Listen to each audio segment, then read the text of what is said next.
एक बार एक छोटी सी बच्ची हाथ में मिट्टी की गुल्लक लिए भागती हुई एक दवाई की दुकान पर गई। वह काफी देर तक वहां पर खड़ी रही, लेकिन दुकानदार का ध्यान उस पर नहीं गया क्योंकि वहां पर काफी भीड़ थी। उसने दुकानदार को कई बार बुलाया, लेकिन दुकानदार का ध्यान उस पर नहीं गया क्योंकि वहां पर भीड़ बहुत थी।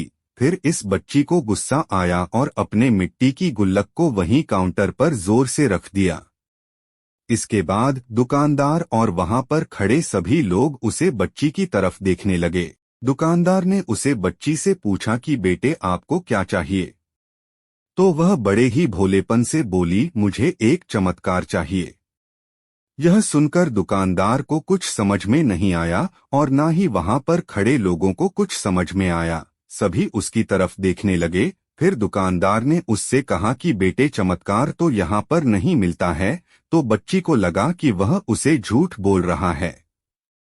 उसने कहा कि मेरे गुल्लक में बहुत पैसे हैं, बताओ आपको कितने पैसे चाहिए, मैं आज यहाँ से चमत्कार लेकर ही जाऊंगी। तभी काउंटर पर खड़े एक आदमी ने उससे पूछा कि बेटी क्यों चाहिए तुमको चमत्कार? तब उसे बच्ची ने अपनी कहानी बताई। अभी कुछ दिन पहले मेरे भाई के सर में बहुत तेज दर्द हुआ। मेरे पापा मम्मी उसको हॉस्पिटल ले गए। उसके बाद कई दिन तक मेरा भाई घर नहीं आया। मैंने बहुत बार अपने पापा से पूछा, लेकिन उन्होंने मुझे कुछ नहीं बताया। वो बार बार यही बोलते रहे कि वह कल आ जाएगा, लेकिन वह अभी तक घर नहीं आया है। तभी मैंने देखा कि मम्मी रो रही थी और पापा उनसे कह रहे थे कि हमारे बेटे के इलाज और दवाइयों के लिए जितने पैसे चाहिए उतने पैसे मेरे पास नहीं हैं। अब उसको कोई चमत्कार ही बचा सकता है। तब मुझे लगा कि मेरे पापा के पास अगर पैसे नहीं भी हैं तो क्या हुआ, मेरे पास तो है। इसलिए मैंने जितने भी पैसे जोड़ रखे थे वह सारे पैसे लेकर मैं इस दवाई की दुकान पर आई हूँ ताकि चमत्कार खरीद सकूं। फिर उस आदमी ने बच्ची से पूछा कि कितने पैसे हैं तुम्हारे पास? यह सुनते ही बच्ची ने गुल्लक उठाई और जमीन पर पटककर उसे फोड़ दिया और पैसे गिनने लग गई। वहां पर खड़े सभी लोग उसे देख रहे थे। थोड़ी देर बाद उसने सारे पैसे इकट्ठे किए और बोली, मेरे पास पूरे 19 रुपए हैं। वो जो आदमी वहां पर खड़ा था वह थोड़ा सा मुस्कुराया और बोला कि अरे तुम्हारे पास तो पूरे पैसे हैं, इतने का ही तो आता है चमत्कार। यह सुनकर वह बच्ची बहुत खुश हो गई और बोली, चलो मैं आपको अपने पापा से मिलवाती हूँ।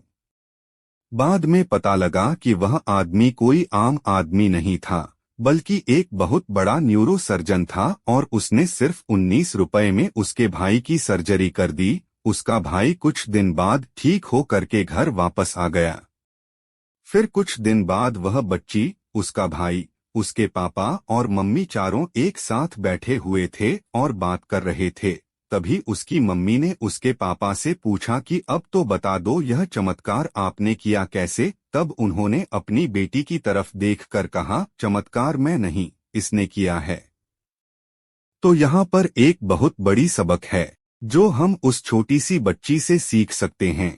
जिंदगी में कभी कभी ऐसा होता है कि हमको कोई रास्ता नजर नहीं आ रहा होता है और हम लोग हिम्मत हार जाते हैं। तब हमारे अंदर एक बच्चा होता है जो कोशिश करने से कभी पीछे नहीं हटता है।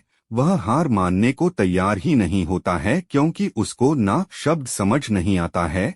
वह बच्चा जिसके लिए कुछ भी नामुमकिन नहीं है कि क्योंकि वह हर हाल में कोशिश करता ही रहता है। हम आशा करते हैं कि आपको यह मोटिवेशनल स्टोरीज इन हिंदी पसंद आई होगी। इन कहानियों को पढ़कर आपके अंदर कुछ कर दिखाने की इच्छा बढ़ जाएगी और अपने जीवन में कुछ बड़ा कर दिखाएंगे। अगर आपको यह मोटिवेशनल स्टोरीज इन हिंदी पसंद आई है तो कृपया इसे अपने दोस्तों को भी शेयर करें जिनको इसकी ज्यादा जरूरत है।